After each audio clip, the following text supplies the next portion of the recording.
Yeah,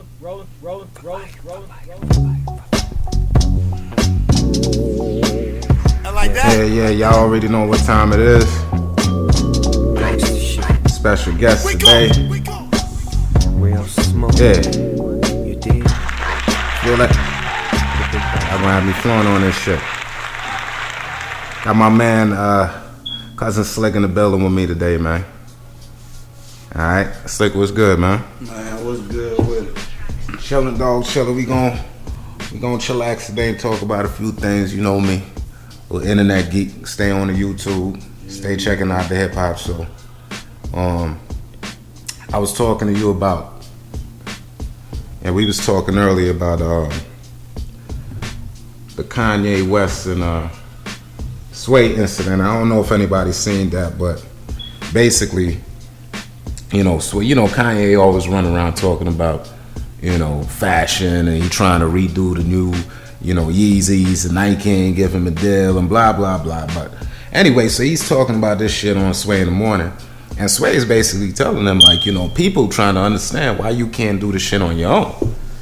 You know what I mean? And Kanye just, like, snaps, like, hey, you can't tell me, like, you don't have the knowledge to tell me. Like, that shit was crazy. That shit was crazy, dog. Like, I would have duffed that nigga. Crazy. It was just him being him, and at the end of the day, man, that's what he been perceived to think. You know what I'm saying? Sometimes motherfuckers get trapped inside this box that's outside the normal box. That, you know what I'm saying, they sit and watch other motherfuckers like they small, but yet they realize they small themselves. Everywhere in life there's a glass ceiling, man. You know what I'm saying? They made this shit. They made these rules in which we engage and act on and upon the things we desire because they created. Let me ask you this. Do you give a fuck about the Yeezys like that? That's all I want to know. Honestly, no. Okay. Like, is it that big a deal to you? Do you like Yeezy, the shoe designer, or Kanye, the rapper? I like Kanye, the producer, man. He make good music, you know what I'm saying? Best album that I would say he ever made was that Heartbreak, 808 and Heartbreak. Yeah. Producing and lyrics. Yeah. Probably for me, the College Dropout. And then, skip the second one. Late Registration was kind of lazy to me. And probably Graduation. My two favorite. Put it hard in that 808 and Heartbreak. Yeah, the 808 and Heartbreaks was dope too. Definitely, that's the shit. I got that shit on bootleg. Fuck that. I bumped the whole shit. Probably like about six tracks off it. But yeah, man. Kanye, nobody gives a fuck about the shoes, dog. Chill out. Leave my man Sway alone. If it was somebody like me, it might have been a different story. But I applaud Sway, man. Applaud Sway. He did his thing. He handled it like a gentleman. And but anyway, look. Moving on, I saw, he got the new artist Young Thug out right now. He got the hit called I'm a Stoner. And I didn't get the big deal. I didn't get the hype about it at first.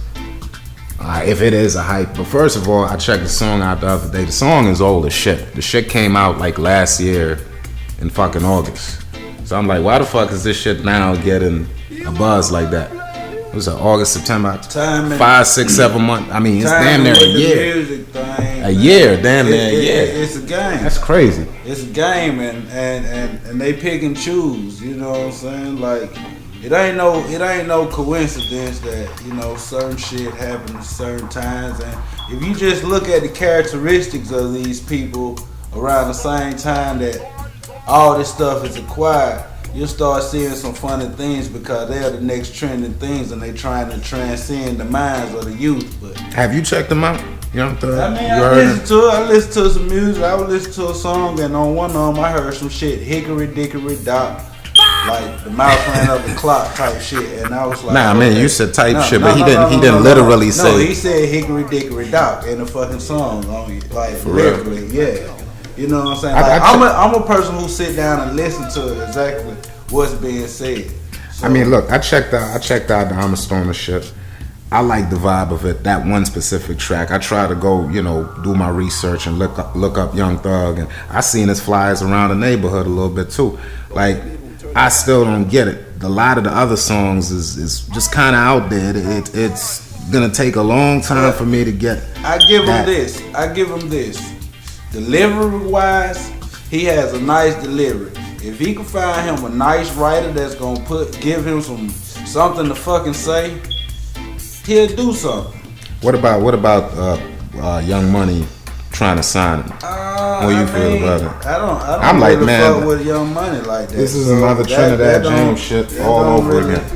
This is another Trinidad James all over again. You can't just sign a nigga because he got one hit, man.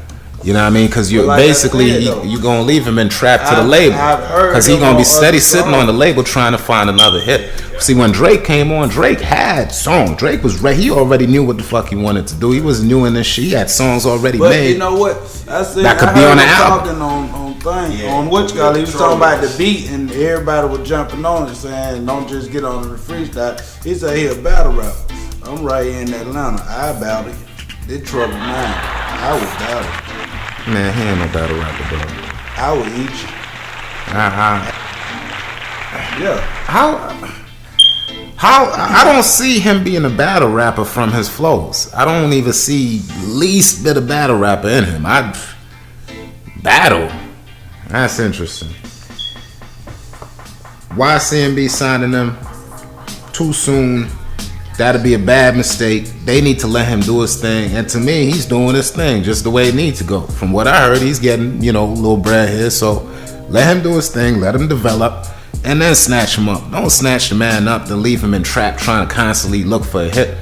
Let the nigga find himself, is my thing. So, Young Thug, I listened to it. I gave it a try. I like one song. The end of that. So my nigga, that shit with YG, my nigga.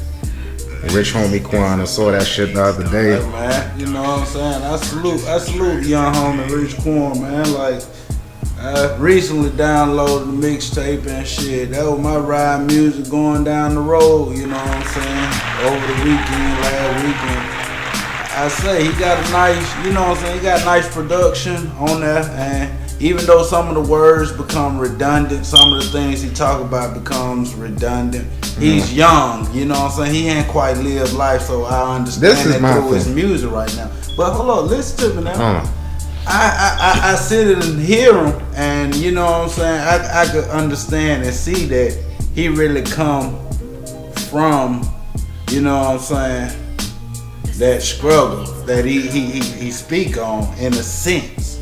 He know about it, but all these young guys these days, you know what I'm saying, they excited to grow the fuck up too fast, you know what I'm saying? Not knowing them big shoes to fill, but they feel they can do it at such a young age with. I'm not knocking them for trying, but shit, at the end of the day, man, I'm proud of him. I like what he's been doing with 2 Chainz. I like the shit I've heard. He working, He's working, man. Like he's hit the ground running. And he still ain't signed. He didn't turn out to be. Yeah, he didn't turn out to be. You know what I'm saying? He know what he's doing. He didn't turn out to be a one-hit wonder. You know what I mean? Like I done heard him on. YG got a big track out right now with Rich Homie. Actually made it seem like it was his track on some real shit. Yeah, when you see the video, you won't even think it's YG's track. You think that nigga's featuring in this shit. My nigga. Yeah, that's his shit. That's YG. It sound like Rich Homie shit. Yeah, you see what I'm saying? So, he's definitely doing his thing, and I like his mixtape. Like Cousin Slick said, like Man of the Year. That track goes hard as shit. What would you do for some pay? Yeah, that shit go hard too. So you got a good. I heard off the mixtape a good. I say about 7-8 tracks that I like. Yeah. You know what I mean? 7-8 solid tracks that I like. So we go from there and see what's happening. But Rich Homie Quan, man, I'm proud of him. Repping Atlanta right. You know what I mean? Keep it up. Fuck that. Okay, so niggas saying he sound like Future. Who gives a fuck? You know what I mean? Like, when you really want the fucking truth, all y'all niggas sound like each other anyway, but only a few can make some good music. Exactly. So let's keep it real. Moving on, man. The other night, I don't know why the fuck I'm bringing this up, but I was in the zone, chiefing and shit, was watching Arsenio Hall, and they had Prince on there, and I swear to God, this nigga appeared out of thin air on the stage. Like straight up. They threw a velvet cloth. And this nigga just poof and just appeared on stage and just started rocking out. I'm dead ass serious. This nigga Prince, man, like he cool as shit, man. The nigga got this mystique about himself he's always been able to maintain for so many years. But I sat there thinking, I said, man, this nigga really, like, I'm not into Prince's music. But you know, I fuck with Prince. I'm not into his music. I'm not into Prince. But you know how sometimes when you could not be into an artist, but you could still sit there and watch them and be like, this nigga is good though. Yeah. That's not my type of music. I don't be into that shit. But he's good, like he's talented. Like it's like when you at a rock show. Like I'm not into rock like that. But you know when a nigga, you know what I mean? He playing the shit out of the fucking guitar. Like, yo, this nigga is, I don't like this shit, but this nigga's good. You know what I mean? Like the nigga's talented. So I'm sitting, yeah. I am too, but I don't listen to that. As long as it got a good message, you gotta be saying something. Yeah, and I'm you know, to continue on, I'm sitting there and I'm like, who would Prince do a track with, as far as hip hop wise? Would he ever do a track like that? But that's I guess the least of the. Who in the rap game, in your opinion, has that all the way 360 artist paintbrush that he could sit there and do? First two people come to my mind. Andre, I already know he gonna say Andre 3000 and CeeLo. Already know. Hands down, two more talented. CeeLo, I could see CeeLo definitely. Two more talented guys in the game, and the game is really missing that message that they were bringing, man. You know what I'm saying? Mm-hmm. They were back in soul food. You know what I'm saying? The Southern Player Listed. You know what I'm saying? ATL. You know what I'm saying? Yeah. Still standing. You know what I'm saying? But nobody like rap. Like you couldn't see Young Jeezy. You could play them albums now. I thank them for creating classics back then, because you could play them albums today and they still bump like you back in the 90s, man. That's classic music, man. The game missed that for real. That's what's up. That's what's up. And before we check out, man, I wanted to holler at y'all, let y'all know a few mixtapes I done checked out. You know, last week we was talking about Redman. We still waiting on that Muddy Waters 2. You got J Hood, man. Check out The Sacrifice. It's a corny little mixtape, but I want to show my nigga J Hood love, because when you listen to the tape, he don't talk about shit. He talk about them when he talk about God, us as one, coming together. Man, I like the message more so than how you delivered it, but I love the message, so it's a lot better than your new shit. And the reason I'm pointing niggas to his mixtape is because I want to show other folks that's struggling with this shit, like just you being this dual artist where you feel like you have to do that street gun shit, clap shit. You know, J Hood, The Sacrifice is a complete reversal of what he's been doing, and regardless of if it's, you know, up there with the rest of these artists, man, y'all check it out, because I think he's spreading a good message. Side Prince, the Black History Project, you know, that's a dope ass mixtape. I mean, same thing, 7 to 8 tracks that go hard. The fucking That's My Work Part 3 or Volume 3 by Snoop Dogg. Check that shit out.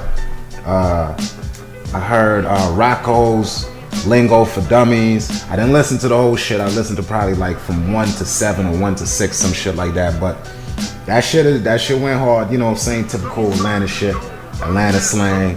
But Rocco, man, he got a nice swag about the way he makes his music that I feel like, you know, people haven't all the way caught on yet. But soon enough, if he keeps going hard at it, they have to. They have to. That's how life works. You get more than what you invest. That's always how life works. Understand that. Cousin Slick, man, we want to thank you, Cousin Nard, for coming through.